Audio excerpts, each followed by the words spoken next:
بسم اللہ الرحمن الرحیم یا ایھا الذین آمنوا استعینوا بالصبر والصلاۃ ان اللہ مع الصابرین۔ میرے محترم دوستوں بھائیو، آپ سے گزارش کرنا چاہتا ہوں، وہ یہ ہے کہ حکومت سندھ کی طرف سے اور مفتیان کرام کی جو فتوائیں ہیں ان کو سامنے رکھتے ہوئے آپ مساجد کا زیادہ رخ نہ کریں۔ البتہ مسجدوں میں جو حکومت سندھ کی طرف سے تدابیر بتائی گئی ہیں کہ 4-5 بندے، اور آج کل نمازیں اس طرح کی ہو رہی ہیں 4-5 بندے ہی جماعت سے نماز پڑھ رہے ہیں، بقایا سارے ساتھی اپنے گھروں میں نمازیں پڑھ رہے ہیں۔ میری آپ سے گزارش یہ ہوگی کہ حکومت سندھ کے اس احتیاطی تدابیر کو مد نظر رکھتے ہوئے زیادہ سے زیادہ آپ جو ہیں اپنی نمازوں کو گھروں تک محدود رکھیں، گھر میں نمازیں پڑھیں، مسجدوں کی طرف آنے کی زیادہ کوشش نہ کریں، اپنے گھروں میں چھوٹی چھوٹی جماعتیں بنائیں اور وہاں نماز پڑھ کے اللہ سبحانہ و تعالیٰ کو زیادہ سے زیادہ یاد کریں۔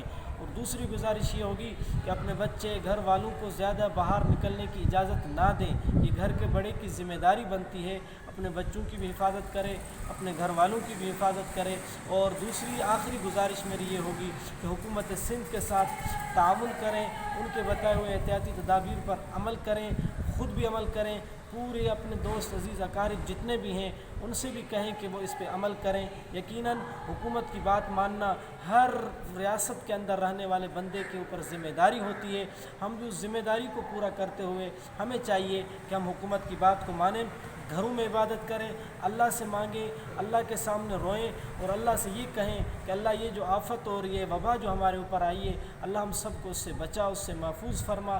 اور آخری بات میری یہ ہوگی کہ آپ تمام احباب زیادہ سے زیادہ میری اس بات کو سنیں بھی صحیح، آگے دوست عزیز اقارب تک پہنچائے بھی صحیح، اور اللہ سبحانہ و تعالیٰ کی طرف زیادہ سے زیادہ متوجہ ہونے کی کوشش کریں۔ یقیناً میرے اور آپ کے لیے اگر بھلائی کا راستہ نکل سکتا ہے تو وہ صرف اور صرف ایک اللہ کی ذات ہے۔ ہمیں بھی اس کی طرف متوجہ ہونا چاہیے۔